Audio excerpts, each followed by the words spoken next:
सभी को नमस्कार। आज फिर मैं नई कहानी लेकर आई हूँ। शॉर्ट स्टोरी है। इसमें दो बच्चों के आपसी संवाद है, मनोभाव हैं, किस तरह से वो अपनी भावनाओं को प्रकट कर रहे हैं। कहानी का टाइटल है अब कहाँ जाएं हम। कहानी कहने से पहले मैं आपसे बस एक ही रिक्वेस्ट करूँगी, लाइक, सब्सक्राइब एंड शेयर। और मेरी कहानियाँ पसंद करने के लिए आप सभी को बहुत बहुत धन्यवाद। ज़्यादा समय नहीं लेते हुए मैं आज की कहानी को शुरू करती हूँ। ये दो बच्चों के मनोभाव के ऊपर है। एक बच्चा बहुत छोटा है, एक थोड़ा परिस्थितियों से समझ गया है, उसे समझ में आने लगा है।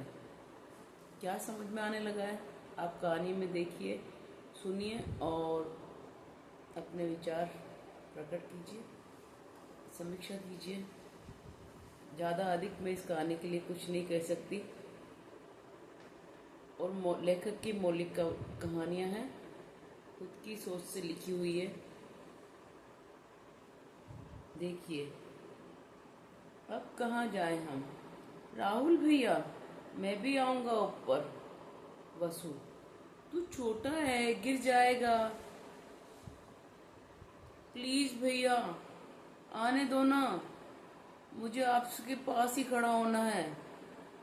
अच्छा, ला हाथ दे, उसने झुंझलाते हुए कहा। वसु बहुत छोटा था, इतना छोटा कि वो खिड़की पे नहीं चढ़ पा रहा था। लेकिन उसकी जिद थी कि मैं खिड़की पे राहुल भैया के साथ खड़ा हूँ।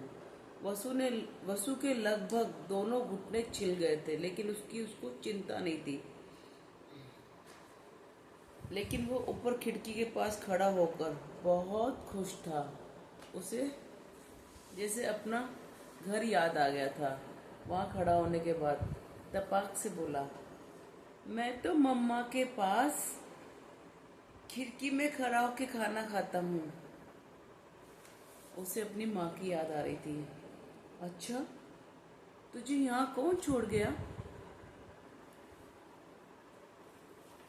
अब ये बात पूछते ही वसु का मन थोड़ा सा खराब हो गया। उसने बोला, पुलिस वाले अंकल, मैं कोर्ट में बहुत रोया था, लेकिन जबरदस्ती यहाँ छोड़ गए। मुझे तो पापा, मम्मा, दादा, नाना, चाचा सब ले जाने को आपस में लड़ रहे थे। मैं तो पापा मम्मा के पास रहना चाहता था। पुलिस वाले अंकल यहाँ ले आए, बोले जब तक लड़ाई खत्म नहीं हो,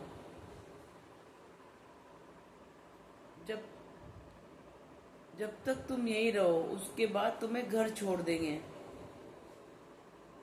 वसु ऐसे कहकर उदास हो गया। फिर उसने देखा कि ये राहुल भैया यहाँ क्यों हैं। राहुल भैया, आपको कौन छोड़ गया?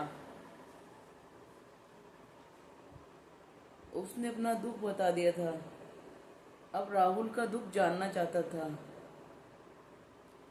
सब लोग छोड़ गए, पापा, मम्मी, नाना, नानी, दादा, दादी सब बोले ये हमारा बच्चा नहीं है। ऐसा क्यों बोला भैया? क्यों कहा उन्होंने ऐसा? आप तो उन्हीं के बच्चे थे ना। राहुल गंभीर हो गया। उसकी बात सुनकर वसु क्या समझाता उसको। उसने फिर भी समझा, वो मम्मी पापा ने शादी नहीं की ना, दोस्त थे दोनों, लिव इन रिलेशनशिप में, बस साथ साथ रहते थे। बहुत झगड़ा हुआ, एक दिन बहुत झगड़ा हुआ, सब घर खाली करके चले गए और मुझे यहाँ छोड़ गए। अच्छा, अच्छा भैया, तो हम मम्मा पापा की पिट्टी करेंगे। वो भी तो गलती करने पर हमारी पिट्टी करते हैं ना, हम भी उनकी पिट्टी करेंगे। उसकी बात सुनकर राहुल गंभीर हो गया। और उसे और ज़्यादा दुख होने लगा। हाँ वसु, लेकिन अब वो मुझे कभी नहीं मिलेंगे। वो दोनों मम्मी पापा अलग अलग शादी करेंगे। मम्मा अलग घर में जाएगी, पापा अलग घर में जाएंगे।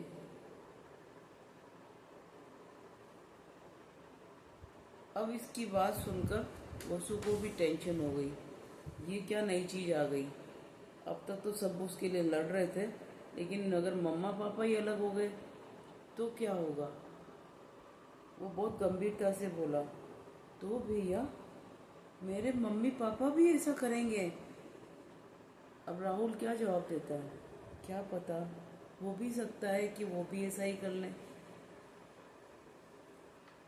अब वसु का मन टूट गया।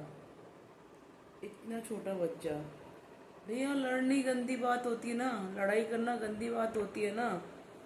मैं सबको अंधेरे कमरे में बंद कर दूंगा, सबको बंद कर दूंगा। मुझे रात में बहुत डर लगता है। यहाँ कोई प्यार भी नहीं करता, सब डांटते रहते हैं, सब गंदे हैं, बहुत गंदे, बहुत बुरे। कोई रोने भी नहीं देता, सब डांटते हैं। तुम मुझे छोड़कर नहीं जाओगे ना? तुम मुझे छोड़कर मत जाना, नहीं जाओगे ना? बोलो राहुल भैया। राहुल कुछ नहीं बोला। उसने धीरे से, राहुल ने वसु के कंधे पर हाथ रख दिया। वसु छोटे छोटे हाथों से राहुल के गले से लिपट गया। दोनों ने एक दूसरे को कस के पकड़ लिया। अब उन्हें पता था कि हमारी दुनिया अनसुलझी है और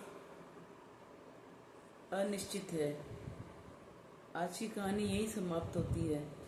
कहानी का माध्यम से मैं बताना चाहती हूँ, बड़ों का ही दुख नहीं होता, बच्चों का भी दुख होता है, उनकी भी मानसिक परेशानियाँ होती है।